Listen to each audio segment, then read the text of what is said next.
tu as toujours braqué tes télescopes vers ces anneaux immenses. Tu ne pouvais pas détacher ton regard de cette géométrie parfaite.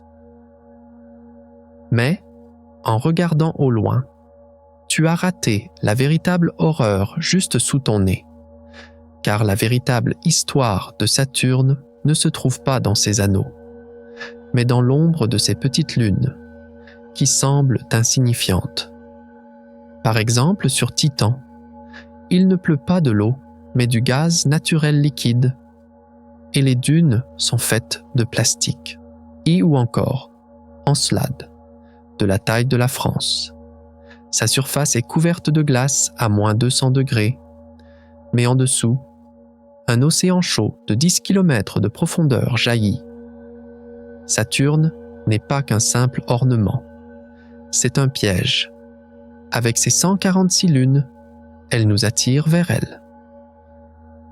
Puis, elle détruit la sonde Cassini entrée dans son atmosphère à la vitesse de 111 000 km à l'heure. Si tu oses toi aussi regarder à l'intérieur de ce piège, abonne-toi, car tu n'oublieras jamais ce que tu vas voir. Nous commençons. Écoute ce son. Ce n'est pas le design sonore d'un film de science-fiction, ni la musique d'un film à suspense. C'est le véritable son de Saturne. Une émission radio effrayante, diffusée par la magnétosphère de la planète. Hurlant dans le vide spatial. Pendant des siècles, quand l'humanité tournait ses télescopes vers ce point doré, elle tombait toujours dans la même illusion. Nous l'appelions le bijou du système solaire, parce que nous croyions que ce géant élégant et calme, flottant dans l'obscurité avec son auréole, était un lieu paisible. Son apparence était si parfaite, si esthétique que les poètes lui faisaient des éloges et les peintres la dessinaient. Mais nous avions tort, car la beauté est le piège le plus parfait de l'univers. Saturne n'est pas un port paisible. C'est un colosse violent, fait d'hydrogène et d'hélium. Un monstre qui tourne si vite sur lui-même que les lois de la physique doivent changer sa forme pour ne pas le déchiqueter. Ici, c'est le monde des tempêtes impossibles, des cauchemars hexagonaux et d'une gravité qui déchire les lunes pour se parer de bijoux. Bienvenue. Voici le royaume du Seigneur du Chaos. Et ce que vous allez entendre maintenant, c'est son vrai visage, celui qui n'est pas écrit dans les manuels scolaires. À première vue, tout semble calme. Elle flotte dans une solitude glacée, à environ 1,5 milliard de kilomètres du Soleil. Même la lumière met 1 heure et 20 minutes pour y arriver. Cette lumière vitale qui atteint la Terre en seulement 8 minutes a perdu 99% de sa puissance quand elle arrive sur Saturne. C'est pourquoi c'est le royaume du crépuscule. Un monde sombre et froid, où vous auriez même du mal à lire un livre. Mais, malgré cette obscurité, Saturne brille. C'est car son atmosphère reflète cette faible lumière avec une efficacité incroyable. C'est ici que commence le premier grand paradoxe. Ce corps immense que vous voyez, la deuxième plus grande planète de notre système après Jupiter, est en réalité une illusion. Son diamètre fait 9 fois celui de la Terre. Son volume est assez grand pour contenir 760 terres. Mais cette masse gigantesque est comme une blague cosmique, car Saturne est incroyablement légère. Pour expliquer cela avec une échelle, la situation est la suivante. La densité de l'eau est de 1 gramme par centimètre cube. La densité de la Terre, remplie de roches et de métaux, est d'environ 5,5 grammes. La densité moyenne de Saturne, elle, est de seulement 0,68 grammes. Ce chiffre est inférieur à celui de l'eau. S'il existait dans l'univers un océan imaginaire assez gigantesque pour y jeter Saturne, cette planète géante ne coulerait pas, Together comme un bouchon de liège ou une énorme balle en plastique. Elle flotterait à la surface de l'eau. Cela ressemble à un nuage de gaz inoffensif, n'est-ce pas?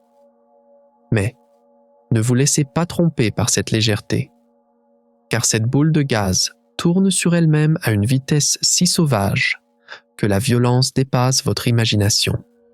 Sur Saturne, une journée dure seulement 10 heures et 42 minutes en heure terrestre. Imaginez, une masse gigantesque fait un tour complet en moins de la moitié d'une journée terrestre. Cela signifie que la surface à l'équateur se déplace à une vitesse d'environ 36 000 km à l'heure. Cette vitesse est si brutale que la planète ne peut pas rester sphérique. La force centrifuge la tire vers l'extérieur en son centre et l'écrase au pôle.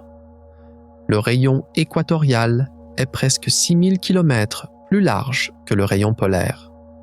Saturne n'est pas une balle, mais c'est une citrouille géante et dorée, aplatie, qui est ballottée dans l'espace. Alors que provoque cette vitesse de rotation terrifiante? Dans l'atmosphère, elle provoque les vents les plus violents du système solaire. De l'extérieur, vous voyez ces bandes élégantes aux couleurs pastel. Elles ressemblent aux coups de pinceau d'un maître peintre. Mais ces bandes sont en réalité des courants G dont la vitesse atteint 1800 km à l'heure. Or, l'ouragan le plus puissant enregistré sur Terre n'atteint même pas un cinquième de cette vitesse de vent. Si vous essayez de faire voler un cerf-volant sur Saturne, la corde ne casserait pas simplement. La violence du vent vous désintégrerait en atomes, vous le cerf-volant et la plateforme sur laquelle vous vous trouvez. Si ces vents maintiennent dans un chaos constant le mélange d'hydrogène, qui constitue 96% de la planète, et d'hélium, qui en constitue 3%, alors que les cristaux d'ammoniac dans la haute atmosphère donnent cette couleur jaune que nous connaissons. Les choses sont bien plus sombres en profondeur. Plus on descend, plus la pression augmente. Vous arrivez à un point tel que l'hydrogène gazeux ne peut plus rester gazeux. À environ 1000 km de profondeur, sous une pression énorme, il se liquéfie, encore plus profond, sous des millions d'atmosphères de pression. Il se transforme en quelque chose difficile à simuler, même dans les laboratoires sur Terre. L'hydrogène métallique. C'est un état exotique de la matière où les électrons se séparent des protons et circulent librement, conduisant ainsi l'électricité. C'est cet océan métallique au cœur de la planète qui crée le champ magnétique de Saturne.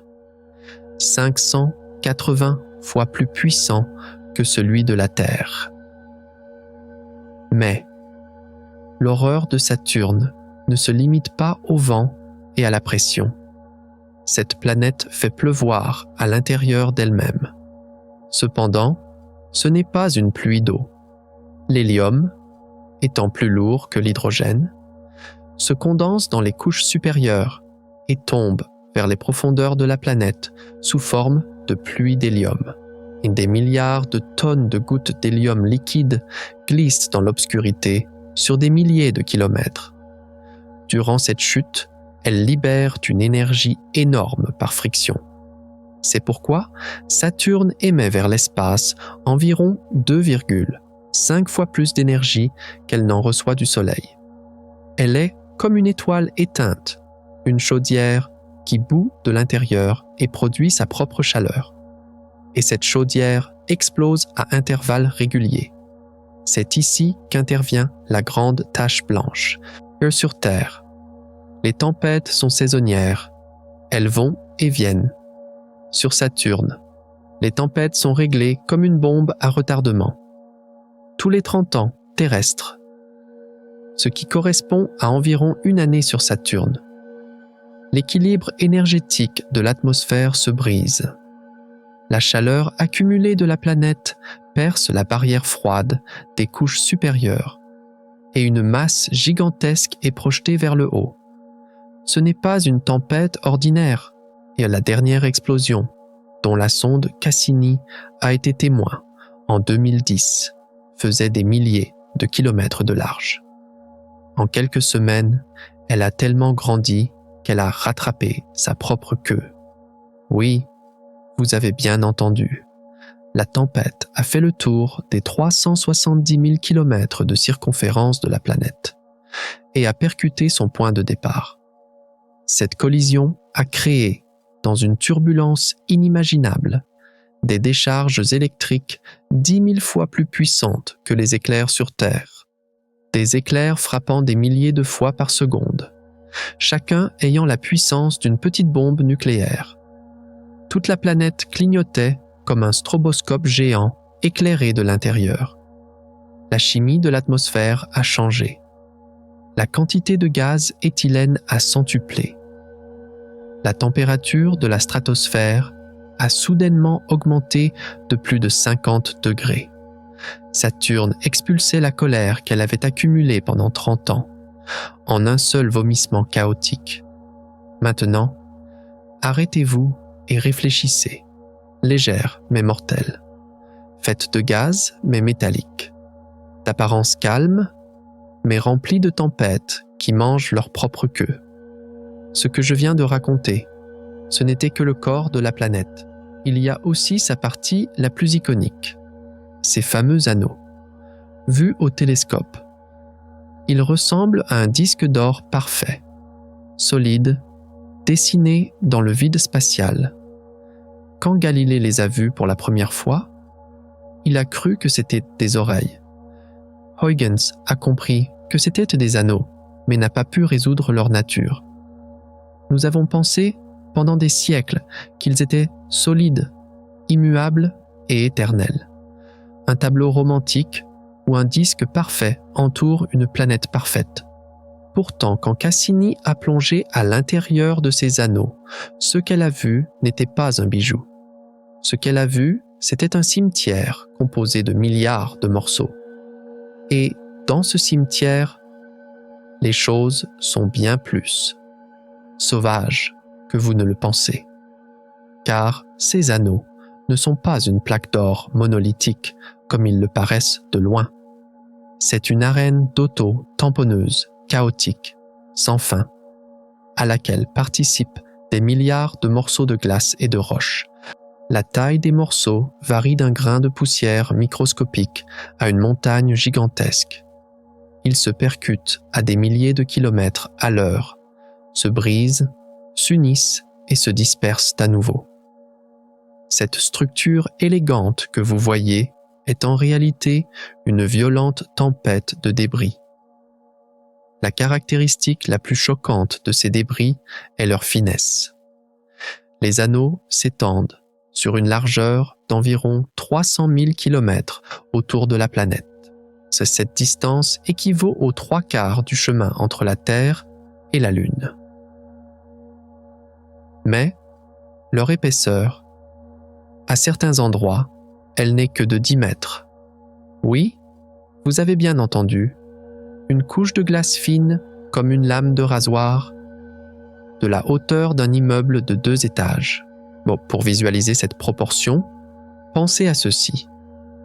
Si vous imaginiez les anneaux comme une feuille de papier de la taille d'un terrain de football, l'épaisseur de ce papier serait bien plus grande que celle des vrais anneaux.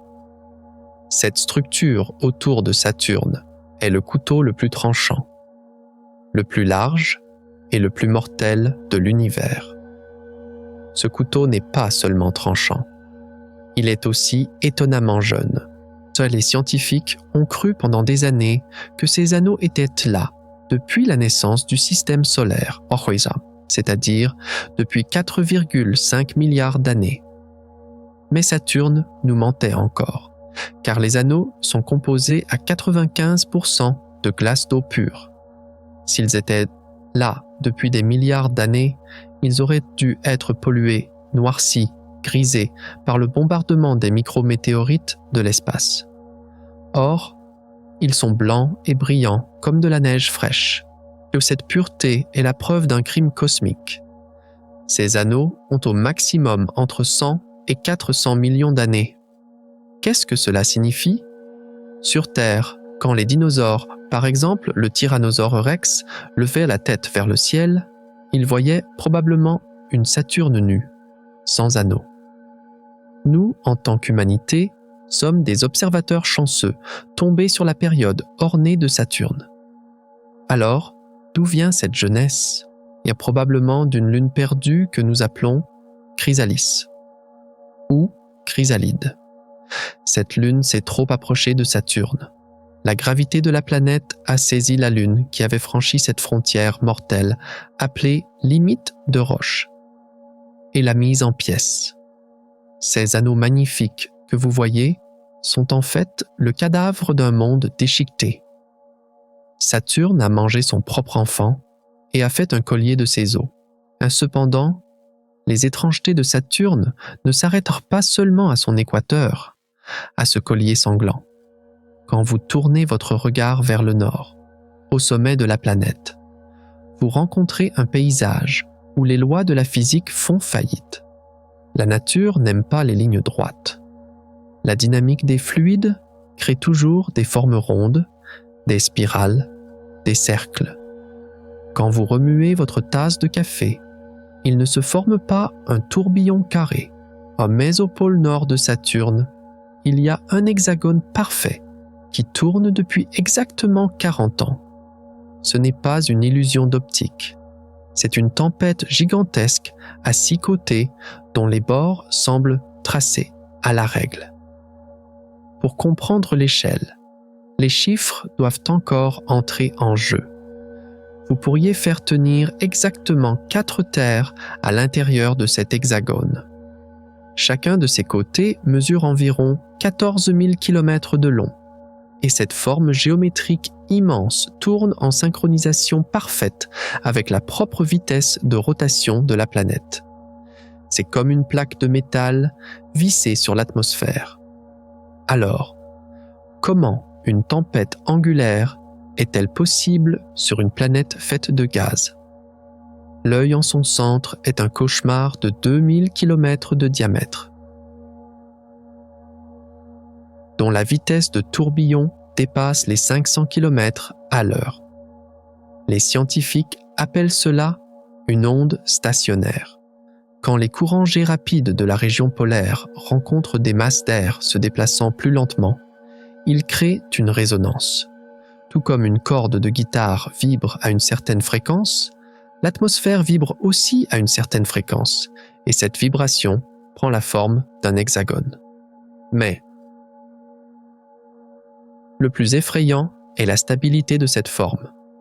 Alors que les tempêtes sur Terre se dissipent dans quelques jours, cette structure est là depuis des décennies, peut-être des siècles, et de plus, elle change de couleur. Au fil des saisons, quand la région polaire commence à recevoir la lumière du soleil, elle passe de ce bleu profond à un or toxique. Ce n'est pas seulement un phénomène météorologique. C'est un immense panneau d'avertissement dessiné dans le ciel par un réacteur chimique dans l'atmosphère de la planète. Ces signes d'avertissement deviennent encore plus évidents sur les lunes de la planète. Il y a 146 lunes confirmées orbitant autour de Saturne. Et l'une d'elles, Titan, nous raconte le plus grand mensonge de l'univers. Vue de loin, Titan était comme le jumeau de la Terre. Elle a une atmosphère épaisse, des rivières coulent à sa surface, des lacs et des mers ondulent, il pleut, les nuages s'accumulent. Pendant un instant, vous pourriez dire, c'est une seconde maison. Mais atterrir sur Titan serait l'erreur la plus mortelle que vous puissiez commettre. Car ce qui coule dans ces rivières n'est pas de l'eau. Et la température de surface de Titan est de moins 179 degrés Celsius. À cette température, l'eau se transforme en une roche plus dure que le granit. Les rivières et les lacs de Titan sont faits de méthane et d'éthane liquide, c'est-à-dire du gaz naturel liquéfié. La pluie qui tombe du ciel n'est pas faite d'eau, mais de carburant. Titan est le reflet de la Terre dans un miroir déformant, un endroit où des formes géographiques familières sont construites avec une chimie totalement étrangère et toxique. Même les dunes de sable là-bas ne sont pas faites de sable, mais de particules de plastique gelées tombant de l'atmosphère. C'est un endroit qui ressemble à un paradis pour la vie, mais qui est en réalité un enfer brûlé par le froid. D'un autre côté, il y a Encelade, une petite boule de glace blanche et lisse. Son diamètre est de seulement 500 km, c'est-à-dire un endroit grand comme la France. Pendant des années, nous avons pensé que c'était un morceau de roche mort, gelé et ennuyeux. Son apparence était si innocente que personne n'a ressenti le besoin de la regarder une seconde fois. Mescats, dans le système de Saturne, rien n'est ce qu'il paraît. L'innocence est souvent un masque derrière lequel se cachent les plus grands secrets, et c'est à ce point qu'est intervenue l'une des étapes les plus courageuses de l'histoire de l'humanité. Tout ce que je vous raconte, ces anneaux tranchants comme des rasoirs, cet hexagone impossible, ces lunes menteuses, nous ne les avons pas devinées de loin. Nous y sommes allés. Nous l'avons appris grâce à un ambassadeur fait de métal et de silicium en crosse envoyé pour une mission suicide. Son nom était Cassini. Lorsque la crash était lancée en 1997, personne ne pouvait deviner qu'elle changerait autant de choses. Elle n'était pas seulement un appareil photo. Elle était un explorateur qui reniflait l'atmosphère de Saturne, goûtait la poussière des anneaux et regardait sous la peau des lunes. Elle est restée 13 ans dans ce système. Les données qu'elle nous a envoyées ont fait brûler les manuels scolaires, jeté les théories à la poubelle et ont mis à la place une réalité qui dépasse même notre imagination. Maintenant, attachez vos ceintures, car nous laissons derrière nous les concepts généraux. Il est temps de plonger dans ce système à travers les yeux de Cassini. Et ce qu'elle a découvert va ébranler jusqu'à la racine non seulement notre vision de Saturne, mais aussi notre croyance la plus fondamentale sur le fait d'être seul ou non dans l'univers. Regardez ce que ce petit robot a trouvé là-bas. Et c'est juste à ce moment-là que le monde scientifique a retenu son souffle. Quand les caméras de Cassini se sont ouvertes et que les premières données ont commencé à affluer vers la Terre. Ce que nous attendions n'était que quelques belles photos, peut-être des images d'anneaux un peu plus nettes, peut-être une analyse plus détaillée des nuages dans l'atmosphère.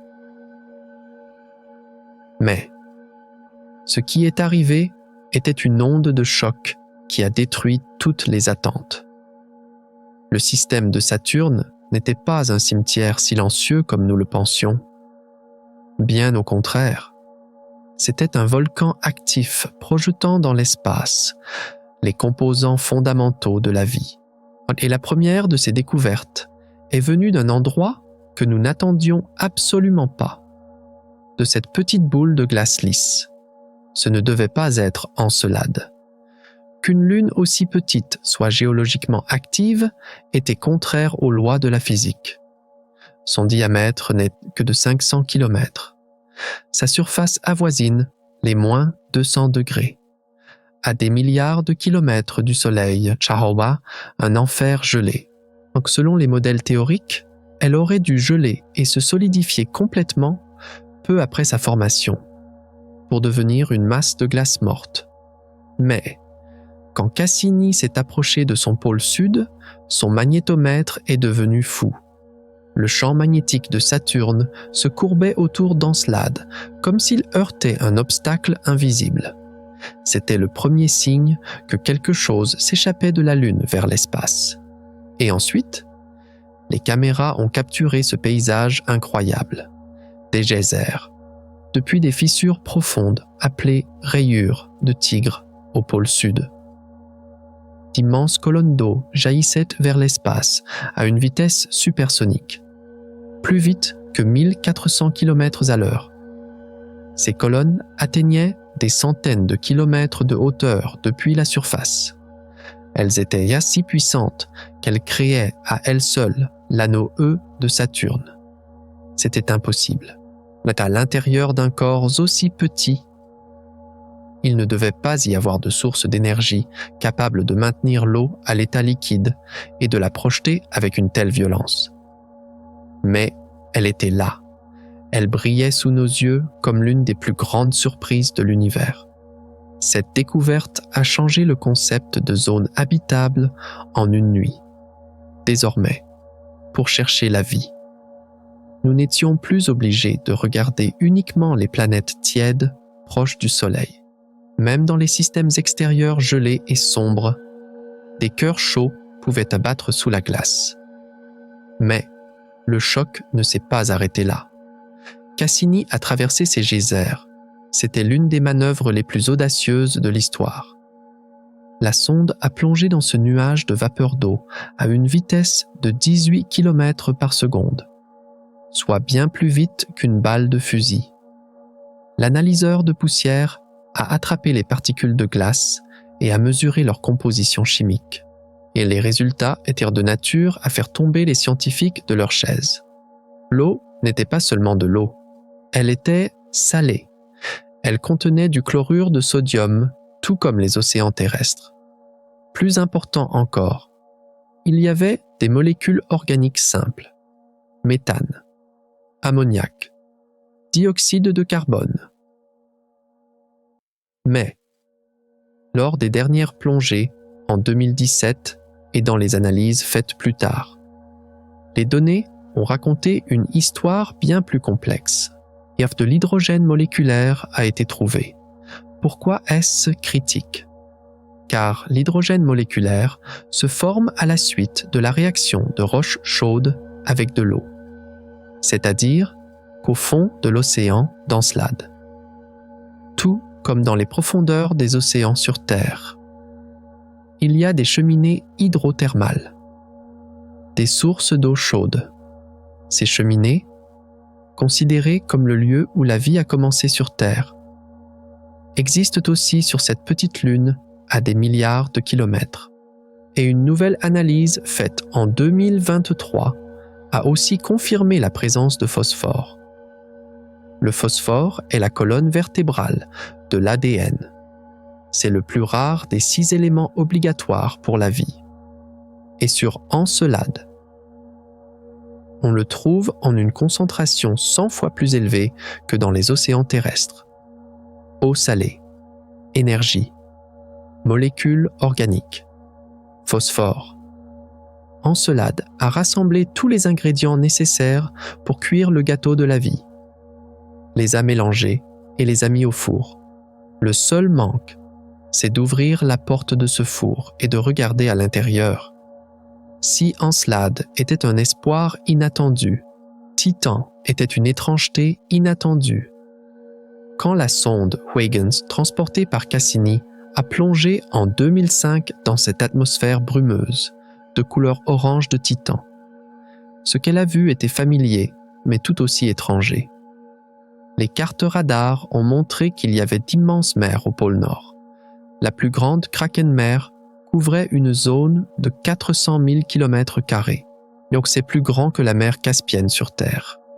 Mais il n'y avait pas de poissons nageant dans les profondeurs de cette mer, car cette mer était remplie de méthane liquide. Quand Huygens a atterri à la surface, elle a vu des pierres rondes autour d'elle. Ces galets lisses érodés par l'eau que l'on voit dans le lit des rivières sur Terre. Mais ces pierres, sur Titan, étaient de la glace d'eau durcie comme du béton à moins 180 degrés.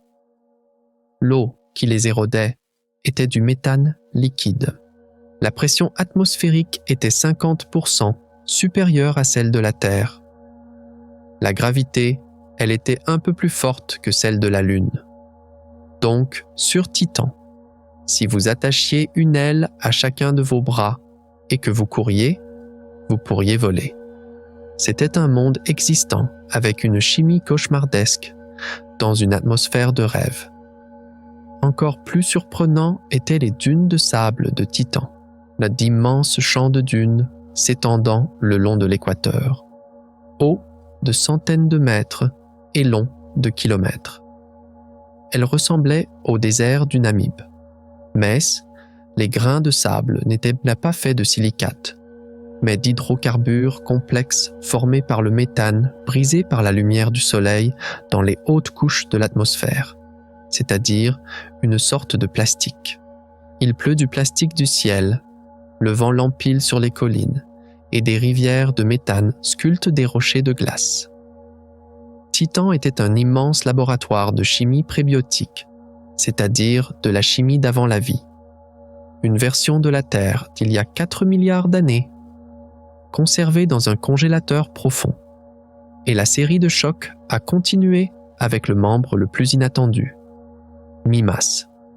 Cette petite lune qui ressemble à l'étoile de la mort de Star Wars, blessée par un immense cratère, car sa surface était couverte de tant de cratères que les scientifiques étaient sûrs qu'elle était géologiquement morte.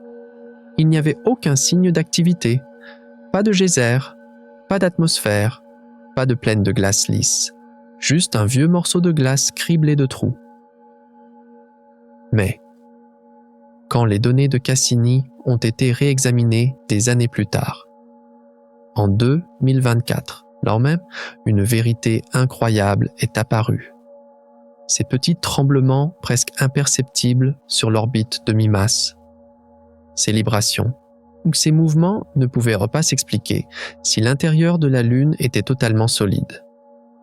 Il n'y avait qu'une seule explication. Sous cette croûte blessée et morte de Mimas, à 20 ou 30 km de profondeur, se cachait un océan global. Et cet océan était très jeune, seulement 5 à 15 millions d'années. Un bébé qui vient de naître d'un point de vue géologique.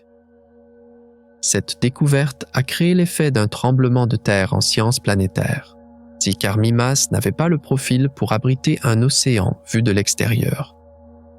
S'il y a un océan même sur Mimas, cela signifie que l'eau est bien plus répandue dans le système solaire que nous ne le pensions. Sur les lunes d'Uranus, sur Pluton, et même dans les objets de la ceinture de Kuiper. La classe des océans invisibles était née. Et ces océans pouvaient exister silencieusement dans l'obscurité, sans laisser aucune trace en surface. Mais ces 3 mondes, Encelade, Titan et Mimas, nous hurlaient une seule chose. Changez votre point de vue. Les mondes habitables ne sont pas rares. L'eau n'est pas rare. L'énergie n'est pas rare. Le système de Saturne n'était pas seulement une belle planète, et ses décorations, c'était une collection de nids potentiels pour la vie. Chacun racontait une histoire différente, mais tous pointaient vers la même conclusion. L'univers avait trouvé bien plus de moyens que nous ne le pensions pour soutenir la vie. Mais la vraie grande question se dresse maintenant devant nous. Les ingrédients sont là. Le four est chaud. Il y a de l'eau. Mais qu'en est-il de cette dernière étincelle? Est-ce que quelque chose a commencé à bouger dans cette soupe chimique? Ou bien ces océans sont-ils vides depuis des milliards d'années? Il n'y avait qu'un seul moyen de l'apprendre. Et ce chemin allait s'ouvrir avec le suicide, le plus dramatique, le plus triste et le plus scientifique de l'histoire. Et ce suicide n'était pas un adieu ordinaire. C'était la plongée la plus chère, la plus risquée et la plus émotionnelle de l'histoire de l'humanité. Le grand final. Car le carburant de Cassini s'épuisait. L'hydrazine dans ses réservoirs était sur le point de finir, et cette situation signifiait perdre le contrôle. Si une Cassini incontrôlée s'écrasait par erreur sur Encelade ou Titan, les 33 kg de plutonium qu'elle transportait et les bactéries tenaces venues de la Terre pouvaient polluer ces océans vierges. Nous ne pouvions pas prendre ce risque. C'est pourquoi la NASA a tracé l'itinéraire le plus audacieux de l'histoire de l'ingénierie. Ils ont envoyé la sonde là où aucun objet fait par l'homme n'avait osé aller auparavant, dans ce vide mortel entre Saturne et ses anneaux. C'était une plongée kamikaze, mais en même temps une mine d'or scientifique. 22 fois. Exactement 22 fois. Elle est passée par cet étroit couloir à une vitesse inimaginable de 111 000 km à l'heure. Les scientifiques avaient peur. Ils pensaient que des particules de poussière détachées des anneaux transperceraient la sonde comme des balles. Ils ont utilisé l'antenne comme bouclier et se sont préparés au pire. Mais la donnée venue après le premier passage a choqué tout le monde et le vide. Cette zone était presque totalement vide. Ils l'ont appelée le grand néant. Il n'y avait pas la tempête de poussière attendue. Il y avait juste un couloir magnétique silencieux et propre. Mais le vrai choc n'était pas là. Quand les données du magnétomètre sont arrivées, les théoriciens ont commencé à s'arracher les cheveux. Il y a généralement une différence d'angle entre l'axe magnétique et l'axe de rotation des planètes. Sur Terre, c'est environ 11 degrés, et sur Jupiter, c'est 10 degrés. Cette différence d'angle nous permet de comprendre comment fonctionne la dynamo à l'intérieur de la planète. Mais, sur Saturne, cette différence était zéro. Totalement, parfaitement zéro. L'axe magnétique et l'axe de rotation s'étaient superposés de manière parfaite. Cela semblait physiquement impossible, car une dynamo a besoin de cette asymétrie pour produire un champ magnétique. Le Saturne jetait nos théories sur le champ magnétique à notre visage et disait « Votre physique ne fonctionne pas ici. » À cause de cet alignement parfait, nous n'avons même pas pu mesurer combien dure exactement un jour sur Saturne en regardant le champ magnétique. C'est comme si ce mystère magnétique ne suffisait pas. Quand Cassini a tourné ses yeux vers l'extérieur, vers les membres les plus lointains et les plus étranges du système. Le paysage qu'elle a rencontré semblait sorti d'un roman de science-fiction. Jappait. Cette lune est l'objet le plus schizophrène du système solaire, car elle a deux visages, et ces visages sont ennemis l'un de l'autre. Sa face avant, c'est-à-dire la direction dans laquelle elle avance sur son orbite, est plus noire que le charbon. Elle ne reflète la lumière qu'à un taux de 3 à 5%. C'est comme un asphalte tout noir. Mais sa face arrière, elle est toute blanche comme de la neige fraîchement tombée, un taux de réflexion atteignant 60%. C'est comme si quelqu'un avait peint la moitié de la lune en noir avec un pinceau géant et laissé l'autre moitié propre. Mais la caractéristique de Jappet qui ne devrait pas exister n'est pas cette différence de couleur, c'est sa forme. Tout le long de son équateur s'étend une chaîne de montagnes gigantesques qui coupe la Lune en deux. Ce n'est pas une chaîne de montagnes, c'est un mur. Exactement 1300 km de long, 20 km de large, et de façon choquante, 20 km de haut. Mettez cela en perspective. Le point le plus haut de la Terre, Shaw, l'Everest, fait seulement 8,8 km. Et ce mur sur Jappet fait presque 3 fois la hauteur de l'Everest. Et ce mur suit parfaitement la ligne de l'équateur. Cette structure donne à la Lune l'aspect d'une noix quand on la regarde de loin. Comment s'est-il formé? Pourquoi seulement à l'équateur? Pourquoi si raide et si haut? Certaines théories disent que Jappet tournait très vite autrefois et qu'elle a donc enflé et gelé.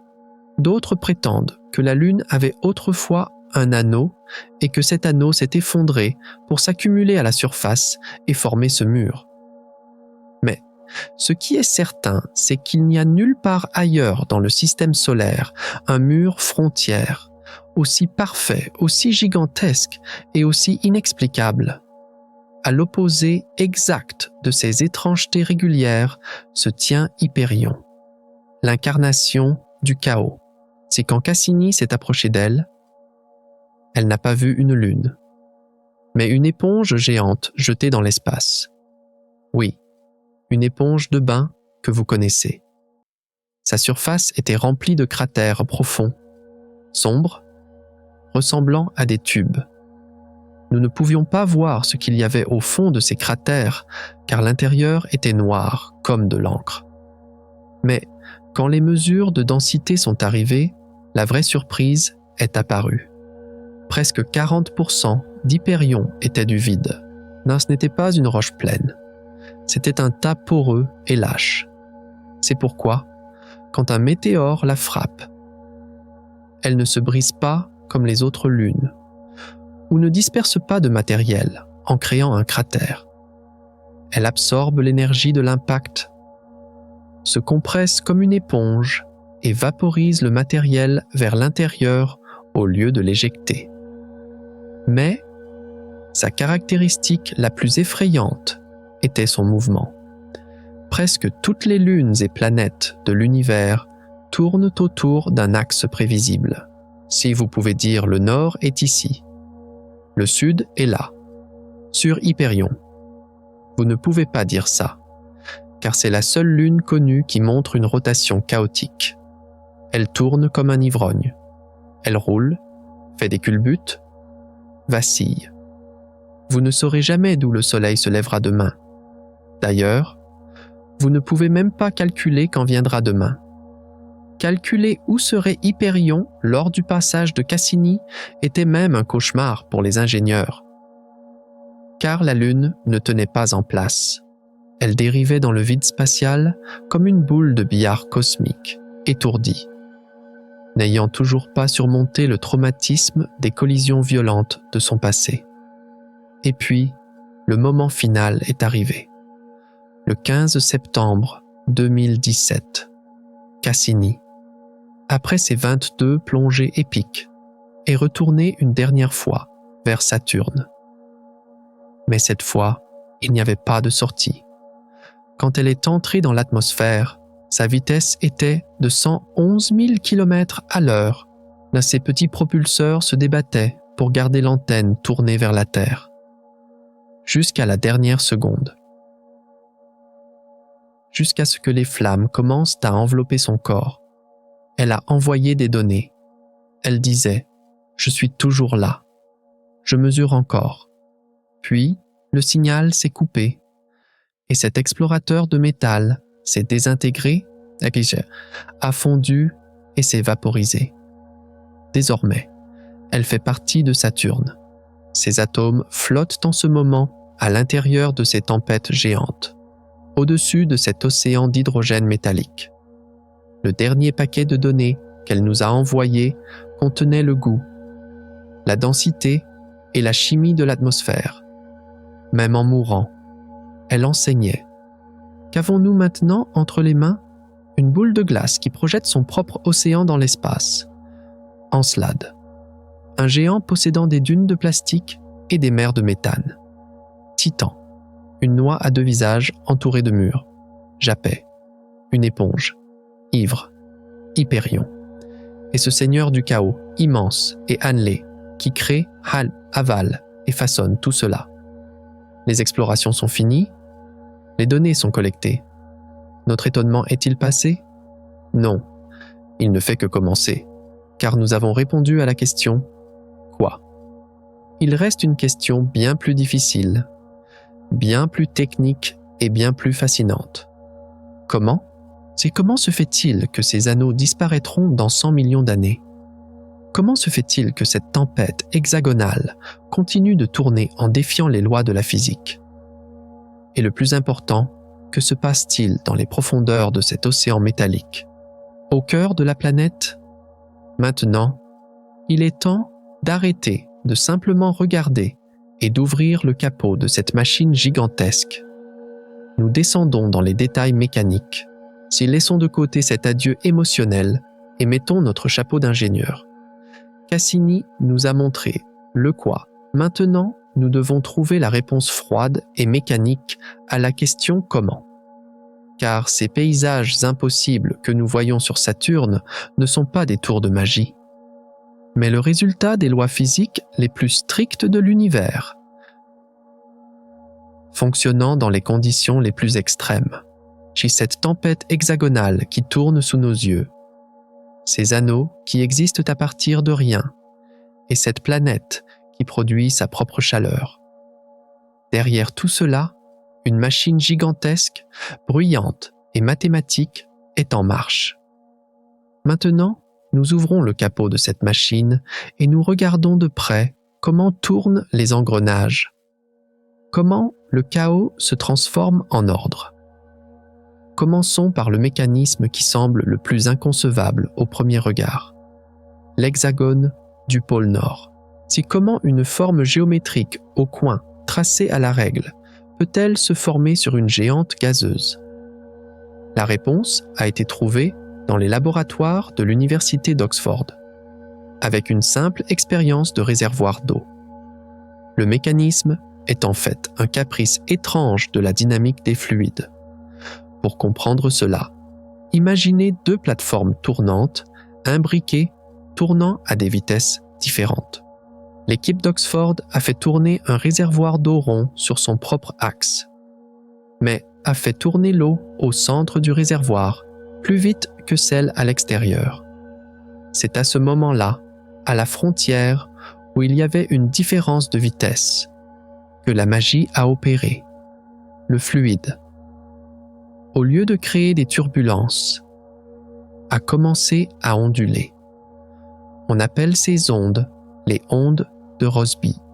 Quand les courants jets dans l'atmosphère, c'est-à-dire les rivières de vent à haute vitesse, frottent contre des masses d'air se déplaçant plus lentement qu'eux, ces ondes se forment. À 78 degrés de latitude nord sur Saturne, il y a un courant jet qui souffle à environ 360 km à l'heure. Ce courant est coincé entre des masses d'air plus lentes au nord et au sud. Ce coincement provoque la courbure du courant. Mais le détail critique ici est le rapport entre la longueur d'onde et la circonférence de la planète à cette latitude. Ce rapport est exactement de 6, c'est-à-dire que la taille de l'onde formée tient exactement 6 fois dans la circonférence du cercle à cette latitude. C'est pourquoi, quand le courant attrape sa propre queue, il forme une onde stationnaire à 6 coins. C'est tout comme le motif de vibration fixe qui se forme quand vous tenez une corde de guitare à un certain point et que vous la faites résonner. Ici, ce n'est pas la corde qui vibre, c'est l'atmosphère. Le plus surprenant dans ce mécanisme est sa structure verticale. Les données de Cassini ont montré que cette structure hexagonale ne flotte pas seulement au sommet des nuages, mais s'étend des profondeurs de l'atmosphère jusqu'en haut, vers la stratosphère. Et nous parlons donc d'une structure de tour haute de plus de 300 km.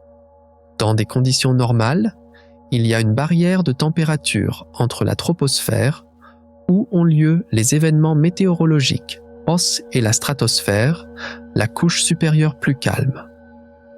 Et cette barrière empêche les tempêtes du bas de monter.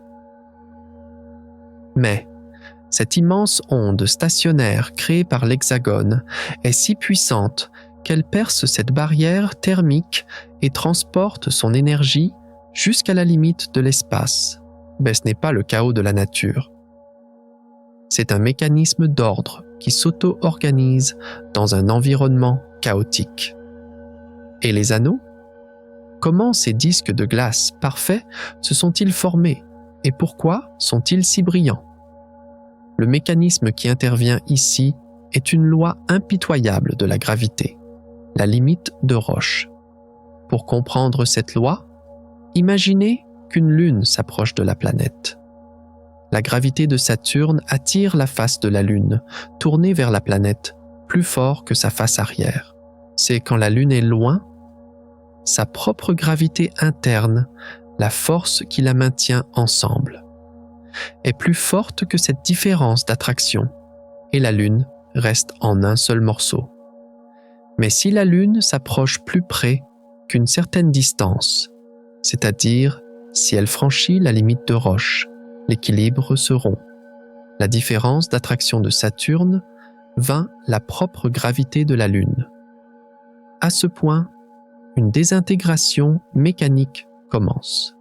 Tout comme une pâte que l'on tire par les deux bouts pour l'allonger, la Lune s'étire d'abord, prend une forme elliptique et finit par se fissurer au milieu.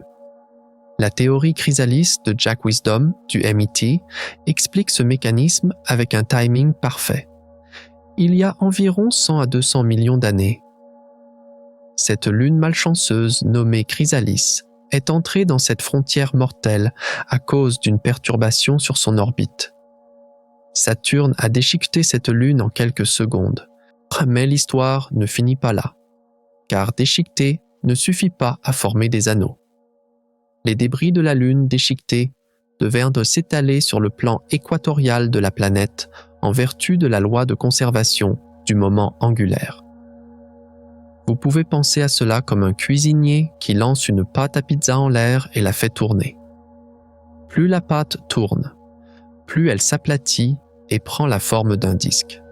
Les milliers de milliards de tonnes de morceaux de glace et de roches de la Lune ont été projetés autour de l'équateur, en synchronisation avec la rotation de Saturne. Au fur et à mesure que les morceaux s'entrechoquaient, leurs orbites se sont aplaties et ce disque d'une finesse incroyable, seulement 10 mètres à certains endroits, est apparu. Ce mécanisme explique en même temps pourquoi les anneaux sont si brillants. Car l'événement a eu lieu hier d'un point de vue géologique. Ils n'ont pas encore eu le temps d'être pollués par la poussière spatiale. Nous regardons actuellement les restes frais d'un cadavre après sa désintégration. Si cet événement avait eu lieu il y a 4 milliards d'années, ces anneaux seraient aujourd'hui noirs comme du charbon et invisibles. Maintenant, descendons un peu plus profond, vers l'invisible, le déséquilibre énergétique de Saturne. Elle diffuse dans l'espace 2,5 fois l'énergie qu'elle reçoit du Soleil. D'où vient cette chaleur supplémentaire? Il n'y a pas de fusion nucléaire à l'intérieur de la planète. Donc, ce n'est pas une étoile. Alors, comment fonctionne ce gigantesque moteur thermique? La réponse est la pluie d'hélium et la séparation de phases thermodynamiques. Vous pouvez comparer cela au mélange d'huile d'olive et de vinaigre dans votre cuisine. Quand vous secouez la bouteille, il se mélange, mais quand vous la laissez reposer, l'huile et le vinaigre se séparent. L'atmosphère de Saturne est majoritairement composée d'hydrogène et d'hélium. Quand la planète se formait, ces deux gaz étaient bien mélangés de manière homogène. Mais Saturne a refroidi avec le temps et arrivé à un certain point de température et de pression, l'hélium est devenu insoluble dans l'hydrogène métallique liquide, tout comme l'huile qui fige et se sépare dans une sauce qui refroidit. À ce stade, l'hélium a commencé à former des gouttelettes en se condensant dans la mer d'hydrogène. Comme l'hélium est plus lourd que l'hydrogène, ces gouttelettes ont commencé à tomber vers le centre de la planète. C'est ici que le mécanisme intervient, la transformation de l'énergie potentielle en énergie cinétique. Des milliards de tonnes de gouttes d'hélium accélèrent en tombant sur des milliers de kilomètres, quand elles frottent contre les couches plus denses en bas. Cette énergie de mouvement se transforme en chaleur. Saturne se réchauffe littéralement en faisant pleuvoir. Ce processus retarde le refroidissement de la planète et la garde beaucoup plus chaude et active qu'elle ne devrait l'être. Ce processus n'a pas encore complètement commencé sur Jupiter, car Jupiter est plus chaude. Saturne, elle est pile à ce point idéal où cette séparation de phases a lieu. Cette chaleur est le moteur qui alimente ces tempêtes géantes en surface. Si cette pluie d'hélium n'existait pas, Saturne serait déjà gelée. Ses vents calmés, elle serait une géante gazeuse morte. Cette friction à l'intérieur est la source de vie qui maintient le chaos vivant à l'extérieur. Comme vous le voyez, la fascination de Saturne n'est pas seulement cachée dans son esthétique, mais dans les lois physiques impitoyables qui créent cette esthétique. C'est des tempêtes géométriques créées par des ondes stationnaires, des lunes déchiquetées par la gravité et transformées en disques, et un noyau planétaire qui se chauffe lui-même par la séparation des éléments. Chacun est un processus qui fonctionne comme une horloge, explicable et modélisable. Mais, à l'intérieur de ce mécanisme gigantesque, il y a encore un bouton de réglage plus sensible que nous n'avons pas complètement résolu.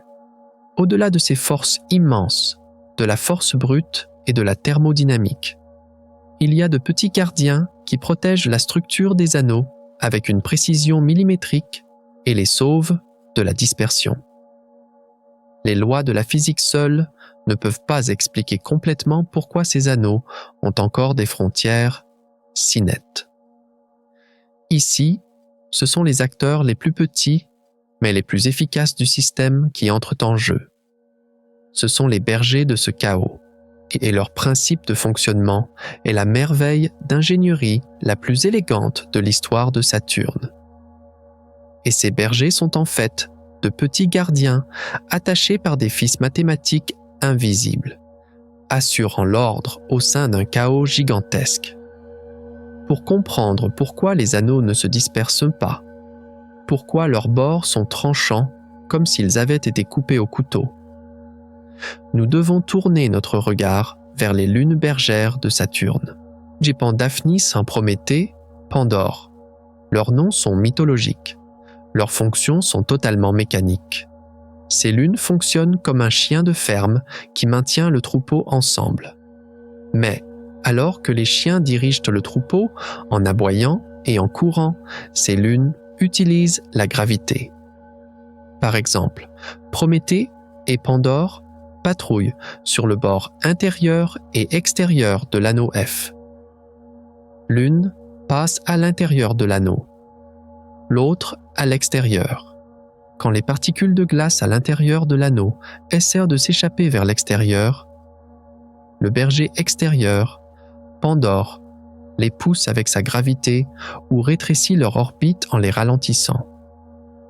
Celles qui essaient de s'échapper vers l'intérieur sont accélérées par le berger intérieur, Prométhée, et renvoyées vers le haut, à l'intérieur de l'anneau.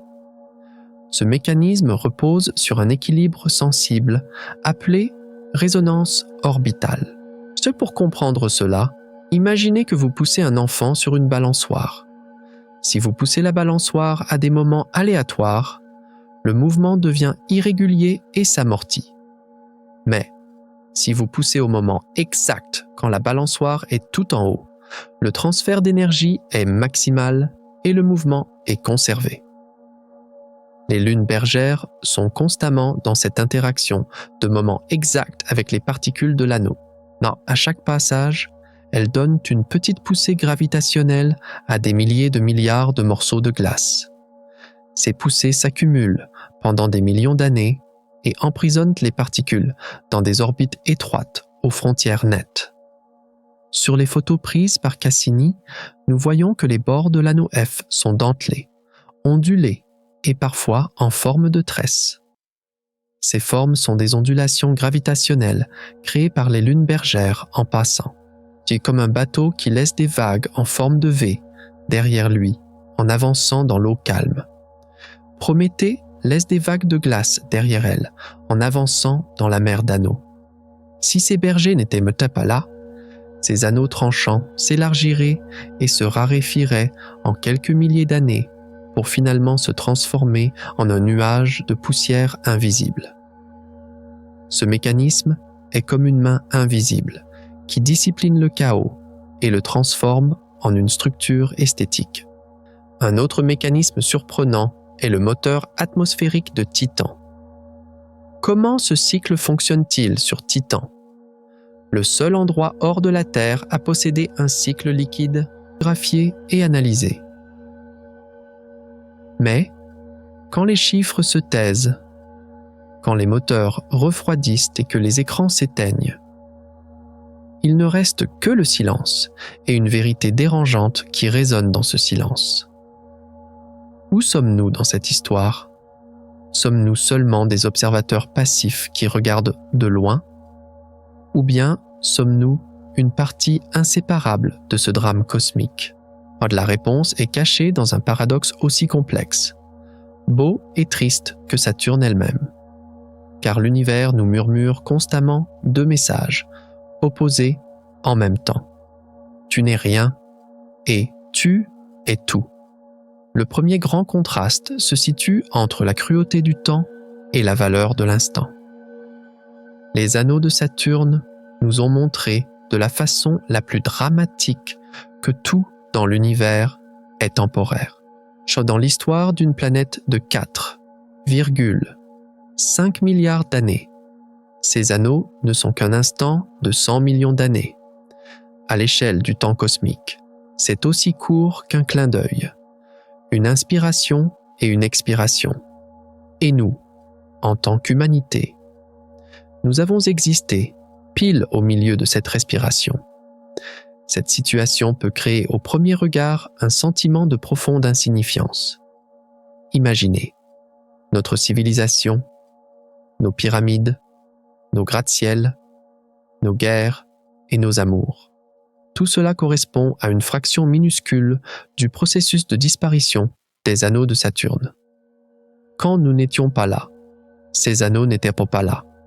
Quand nous disparaîtrons, ces anneaux disparaîtront aussi. Parmi ces roues géantes du temps, notre vie de 80 ans, même l'histoire de 200 000 ans de l'humanité semble mathématiquement comme une déviation négligeable. L'âge de l'univers est de 13,8 milliards d'années. L'âge de Saturne est de 4,5 milliards d'années. Notre science moderne, elle, n'a que quelques centaines d'années. Quand vous vous tenez au bord de ce précipice et que vous regardez en bas, il est impossible de ne pas avoir le vertige, de ne pas vous sentir insignifiant. C'est comme si nous étions montés sur scène seulement une seconde d'une pièce de théâtre géante. Avions dit notre réplique et nous étions mélangés à l'obscurité. Mais une beauté éblouissante est cachée dans cette réalité tragique, car cet instant est tout. Si nous étions venus 100 millions d'années plus tôt, nous aurions vu Saturne nu. Si nous étions venus 100 millions d'années plus tard, nous l'aurions encore vu nu.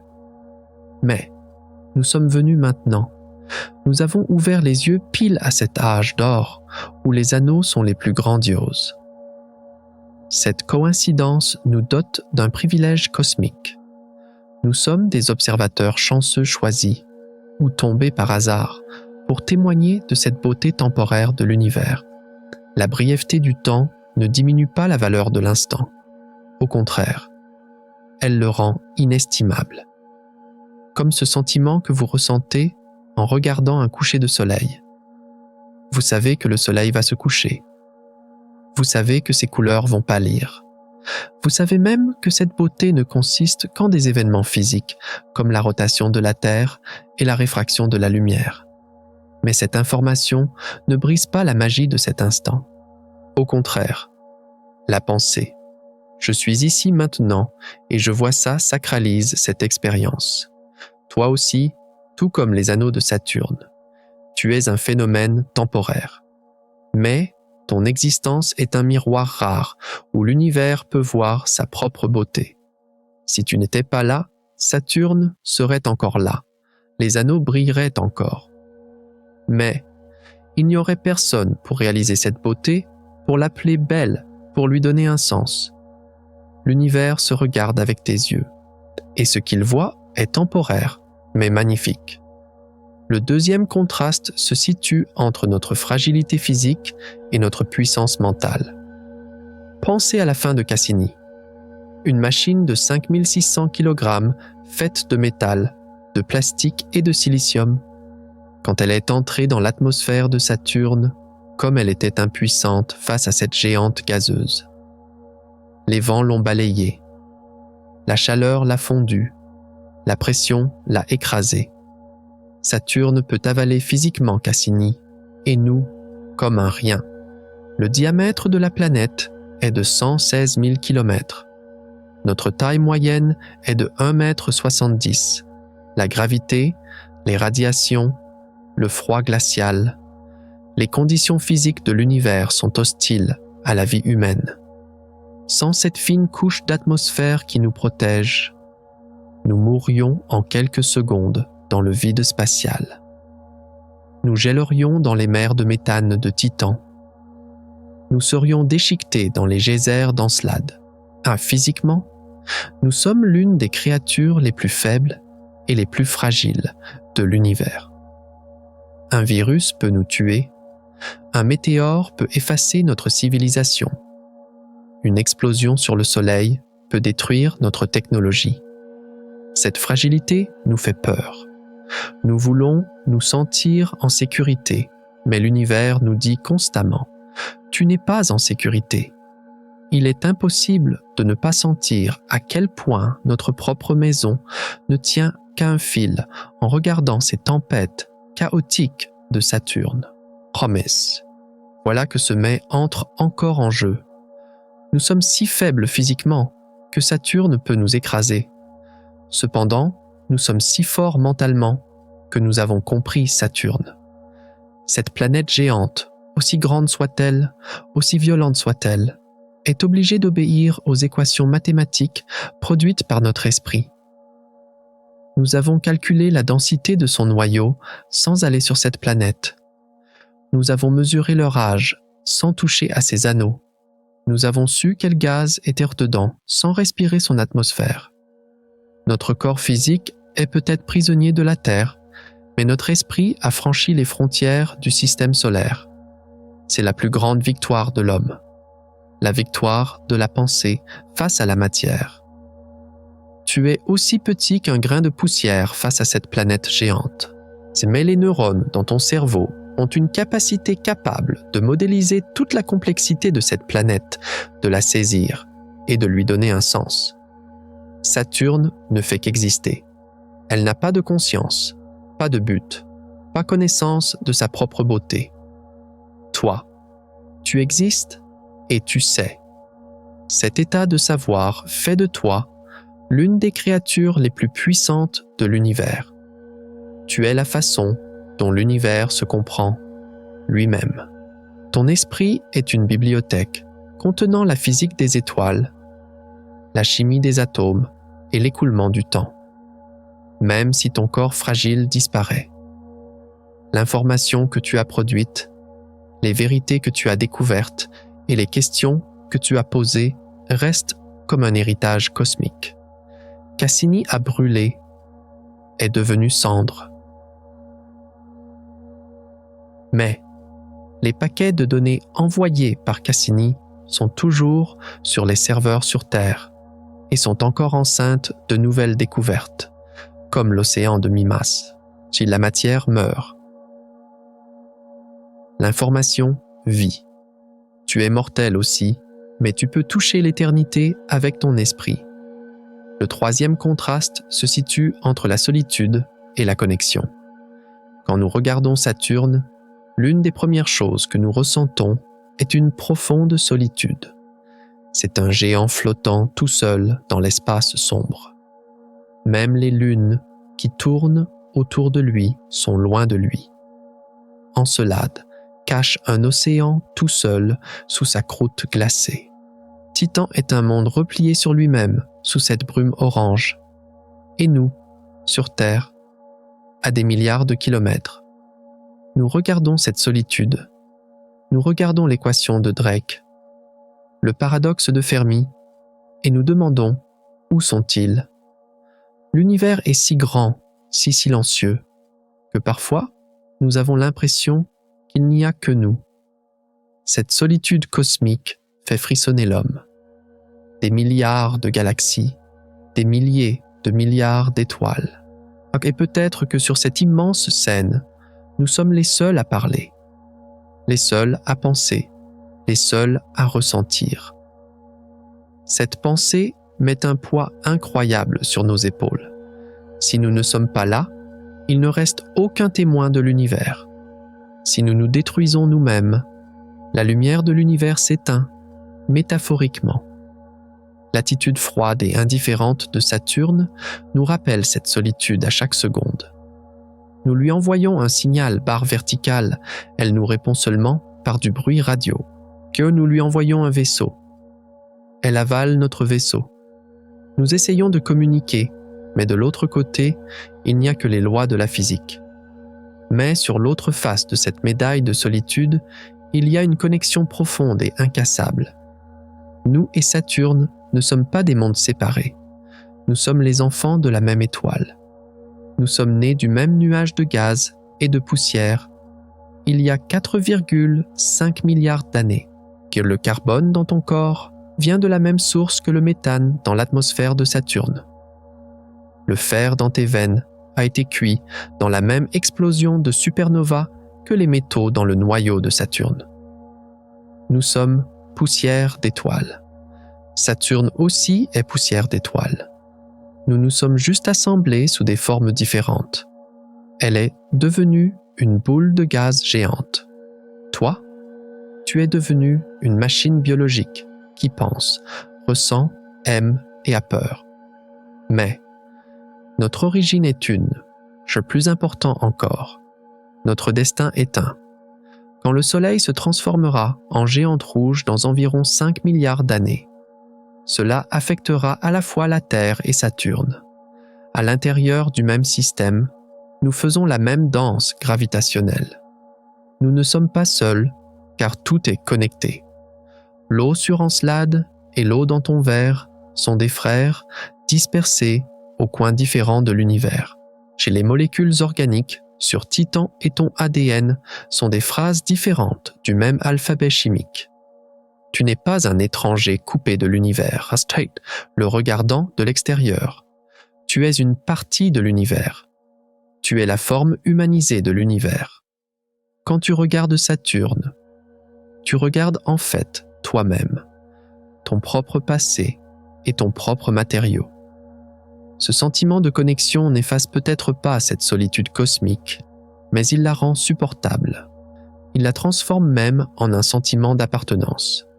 Nous ne sommes pas seuls dans ce vide immense et froid, car nous sommes ce vide, ces étoiles et ces planètes elles-mêmes.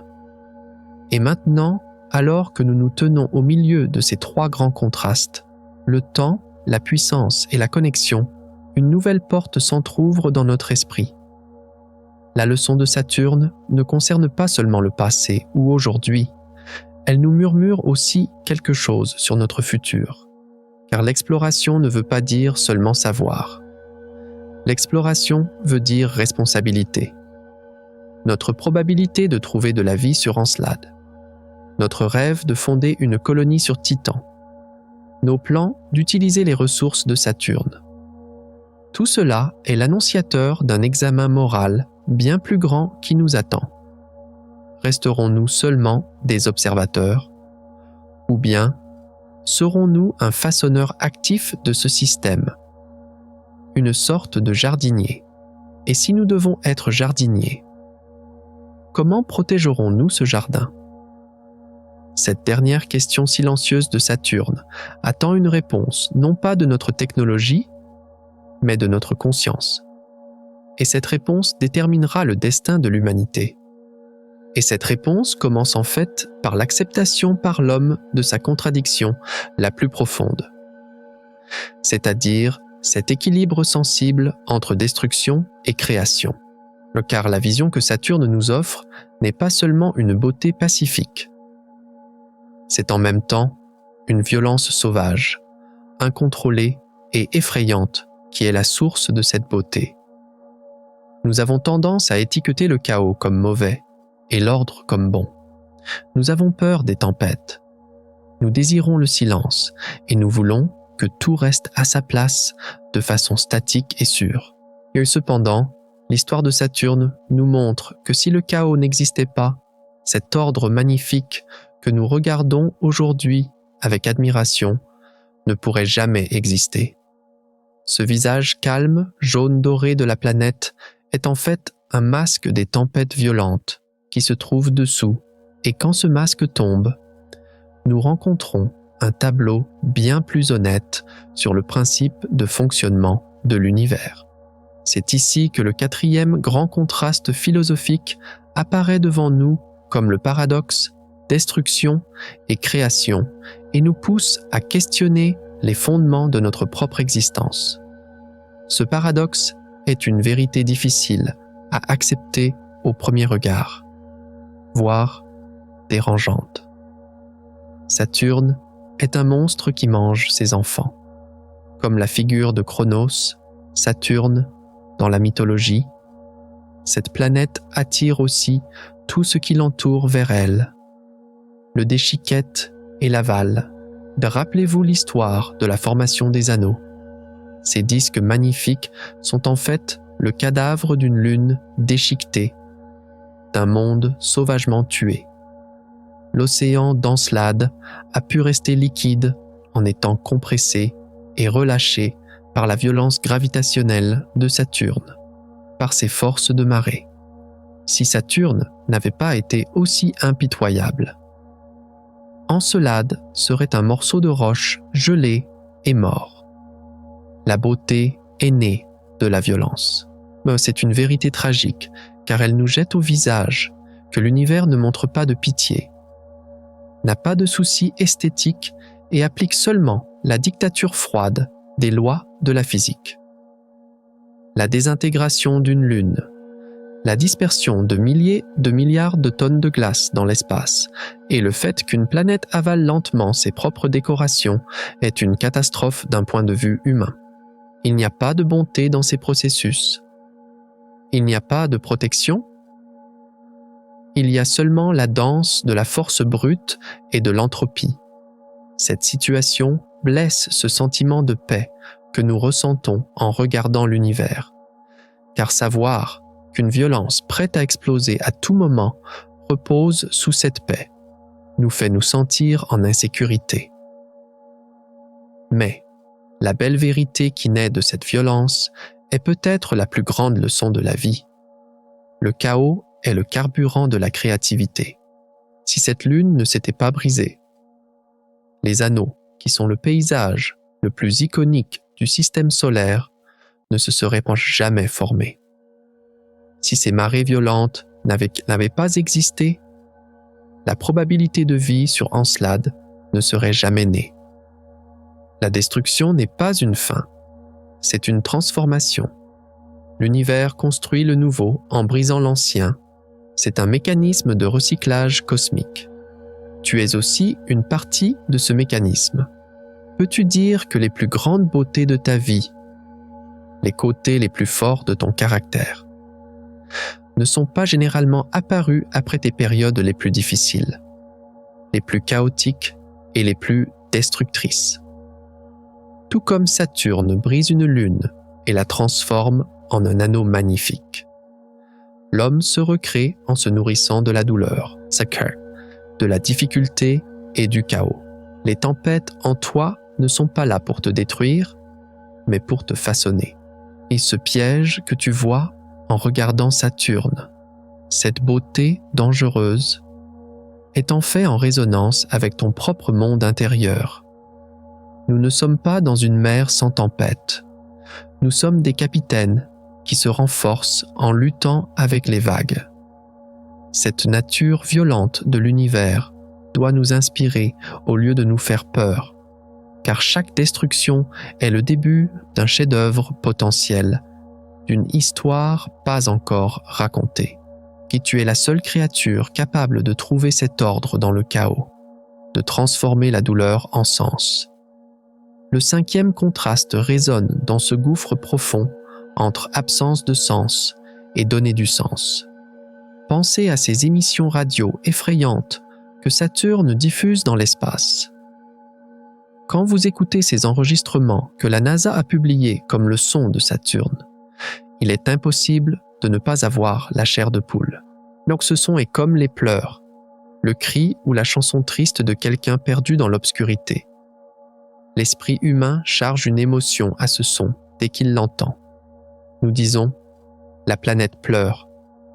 Nous disons « la planète est seule ». Cependant, la vérité tragique est qu'il n'y a aucune émotion dans ce son.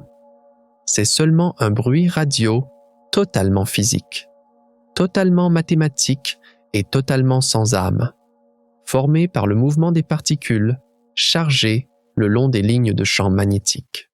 Le vent solaire frappe la magnétosphère. Des ondes de plasma se forment et ces fréquences apparaissent. L'univers lui-même est silencieux, froid et indifférent. La planète n'a pas de conscience, pas de tristesse ou de message. Ce son consiste en un néant hurlant dans le vide. Cette pensée peut nous pousser vers une profonde solitude, car savoir que l'univers ne nous parle pas, ne partage pas nos émotions et n'est pas partenaire de nos douleurs, la Quetzalcoatl fait sentir l'homme comme un orphelin cosmique. Mais voilà que le tournant qui arrive avec ce mais expose la plus grande force de l'homme dans l'univers. Ce son peut être physiquement sans sens, mais quand tu l'entends, tu lui charges un sens. Tu prends ces ondes radio froides et tu les transformes en une complainte, en un poème. L'univers lui-même ne ressent pas, mais l'univers ressent à travers toi. Tu es l'organe sensoriel de l'univers. Ces ondes radio ont résonné dans l'espace pendant des milliards d'années et personne ne les a entendues, jusqu'à ce que toi, ou les instruments que tu as fabriqués, les attrapiez et les transformiez en son. À ce moment-là, ce bruit sans sens est devenu une musique. C'est le pouvoir magique de l'homme. Nous ajoutons du sens à l'absence de sens, et nous peignons l'univers qui se tient comme une toile vide avec nos émotions, notre art et nos rêves. Saturne ne pleure peut-être pas, mais si un endroit en toi fait mal quand tu entends ce son, cette émotion est réelle. Et cette émotion est un phénomène tout aussi réel que cette planète dans l'univers. Ta tristesse, ta joie, ta curiosité, ce sont le feu le plus chaud que tu allumes contre la froideur de l'univers. Si tu n'étais pas là, Saturne ne serait qu'une boule de gaz qui tourne. Mais tu es là, et c'est pour ça que Saturne est une histoire. Tu es ce traducteur magnifique qui donne une voix à cet univers immense et muet, qui parle en son nom et qui ressent en son nom. C'est pour cela, ne te vois pas petit, car c'est toi qui crées le sens, et le sens est plus précieux que la matière. Le 6e et dernier contraste porte sur finitude et héritage. Quand nous pensons à la disparition des anneaux et à la mort de Cassini, cette mélancolie qui nous envahit est inévitable. Toute chose a une fin. Même les plus belles planètes vieillissent, même les anneaux les plus brillants s'éteignent, même les machines les plus courageuses brûlent. C'est la 2e loi de la thermodynamique. L'entropie augmente toujours. Tout va vers le désordre et la disparition. Cette vérité tragique a imprégné tous les domaines de notre vie. Nous perdons nos proches. Nous perdons notre jeunesse. Nous perdons nos souvenirs. Seul le fait que les anneaux de Saturne disparaissent en pleuvant lentement, seconde après seconde sur la planète, est un sablier géant qui nous rappelle notre propre fugacité, notre propre mortalité. La question « Pourquoi tout ce qui est beau doit-il finir ?» est la plus vieille révolte de l'humanité. Cette disparition peut éveiller le sentiment que tous les efforts, toute l'existence sont vains. Si tout doit finir enterré dans l'obscurité, quel sens y a-t-il à briller? Mais la belle vérité est que rien ne disparaît vraiment. Ça change juste de forme. Cassini n'a pas disparu en brûlant. Elle s'est mélangée à l'atmosphère de Saturne, elle est devenue une partie d'elle. Ses atomes sont maintenant balayés dans les vents de cette planète. Les anneaux disparaissent, mais la glace d'eau qui compose ces anneaux nourrit l'atmosphère de la planète, change sa chimie, lui donne vie. La fin n'est pas une terminaison, c'est une union. Et plus important encore, c'est l'héritage laissé par ces choses pendant leur existence. Cassini est morte, mais l'information qu'elle nous a envoyée vivra tant que l'humanité existera. Les anneaux partiront un jour, mais nous les avons vus, nous les avons photographiés, nous avons écrit leurs poèmes et nous les avons gravés dans notre mémoire collective. Toi aussi, tu partiras un jour. Ton corps se mélangera à la terre ou à la cendre. Shmeh. Ce que tu as fait, ce que tu as aimé, ce que tu as enseigné et ce que tu as fait ressentir continuera de se propager comme une onde dans le tissu du temps. Le but de l'existence n'est pas de durer éternellement. Le but de l'existence est de laisser une trace, de créer un sens et d'inspirer le suivant pendant le temps où elle existe. Saturne, en perdant ses anneaux, se transformera peut-être en une autre beauté, une autre forme. Nous devons porter l'honneur d'être témoins de ce processus au lieu de vivre la tristesse de cette fin. Tu es une trace indélébile dans la mémoire de l'univers. Et cette trace est bien plus longue que la vie de la matière. Alors, à la lumière de tous ces contrastes, de ces paradoxes et de ces vérités profondes, que ressens-tu en ce moment, en regardant cette planète immense, froide, lointaine et silencieuse? Est-ce une peur qui t'envahit ou une étrange paix? Que te vois-tu comme une barque toute seule perdue dans l'océan de l'univers? Ou bien comme une partie inséparable de cet immense tout qui se trouve dans chaque goutte de cet océan? Peut-être que ce que tu ressens est ce sentiment fin que les Japonais appellent monono aware, l'admiration triste ressentie face à la fugacité des choses. Cette douleur profonde venant du fait de savoir la mortalité de la beauté et en même temps cette grande gratitude venant du fait d'être témoin de cette beauté. Les deux sentiments sont vrais et les deux sont nécessaires, car être humain, c'est marcher entre ces deux gouffres, à la fois trembler au bord du néant et tendre la main vers l'éternité. Ce sentiment complexe que tu ressens en regardant ces anneaux pâles et tremblants de Saturne est en fait le dialogue le plus honnête que tu établis avec l'univers. Cette tristesse est le prix de ton savoir. Cette admiration est la récompense de ton existence. Embrasse ce sentiment, car c'est lui qui fait de toi un humain. Désormais nous savons. Nous savons que Saturne n'est pas seulement une planète, qu'elle est un miroir, un professeur et une machine à voyager dans le temps. Ce premier voile d'admiration dans nos yeux s'est levé. Ce profond respect apporté par la connaissance s'est installé à la place. Notre voyage a commencé avec les oreilles floues de Galilée, est devenu net avec les anneaux de Huygens, a atteint son sommet avec le suicide de Cassini, et s'étend maintenant vers l'éternité avec nos questionnements philosophiques. Nous avons vu les tempêtes sous les nuages dorés. Nous avons senti les océans sous la glace. Nous avons regardé la danse de la disparition et de l'existence. Et le plus important, nous avons trouvé quelque chose sur nous-mêmes à l'intérieur de ce vide immense. Maintenant, il est temps d'éloigner doucement notre vaisseau, notre esprit et notre cœur de ce système. Nous mettons les moteurs au ralenti. Nous regardons une dernière fois derrière nous. Alors que cette silhouette magnifique rapetisse doucement dans l'obscurité, ce que nous emportons avec nous ne sont pas seulement des paquets de données. Ce que nous emportons, c'est une compréhension nouvelle, un peu effrayante, mais tout aussi pleine d'espoir sur notre place dans l'univers.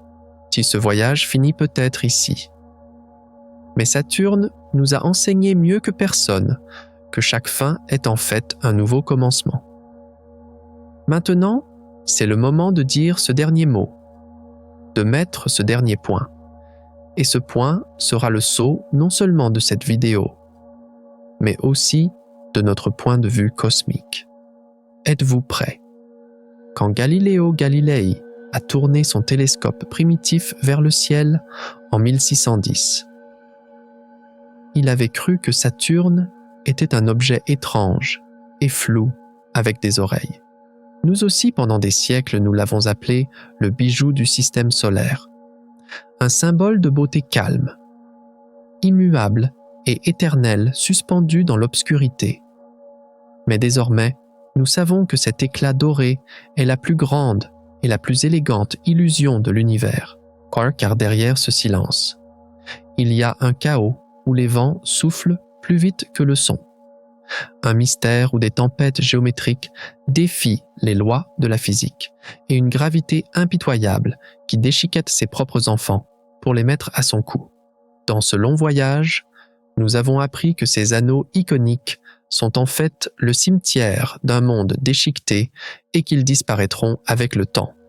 Nous avons vu que sous cette petite coquille blanche, innocente d'Encelade, tous les matériaux nécessaires à la vie bouillaient et jaillissaient vers l'espace. Sous les pluies de méthane de Titan, nous avons été témoins d'un reflet à la fois très semblable et très étranger de la Terre. Et le plus important, avec cette dernière plongée dévouée de Cassini, nous avons senti à quel point même une machine faite de métal et de silicium pouvait laisser un héritage humain. Saturne nous a appris que l'univers n'est pas un tableau statique, qu'il est un organisme immense qui respire, change, vit et meurt. Cette planète est un memento mori cosmique, c'est-à-dire ce rappel froid de la mortalité. Ces anneaux magnifiques sont temporaires. Notre civilisation est temporaire. Mais cette fugacité ne veut pas dire absence de sens. Au contraire, exister dans ce court laps de temps où Saturne a des anneaux dans l'histoire de l'univers de 13,8 milliards d'années est la plus grande loterie que notre espèce ait gagnée. Nous sommes les témoins de cette beauté. Nous sommes les yeux que l'univers a créés pour regarder sa propre splendeur. Peut-être que ces anneaux disparaîtront dans 100 millions d'années. Peut-être que Saturne restera seulement une géante gazeuse nue et dorée dans le futur lointain. Mais, jusqu'à ce moment-là, cette lumière continuera de nous regarder là-bas, dans l'obscurité. Elle nous rappellera à la fois à quel point nous sommes physiquement petits et fragiles, et à quel point notre esprit est grand pour saisir ce vide immense. Saturne est un piège, oui, un piège magnifique qui nous attire avec sa beauté, nous secoue avec sa sauvagerie, mais nous montre finalement nous-mêmes. Et nous sommes contents de tomber dans ce piège.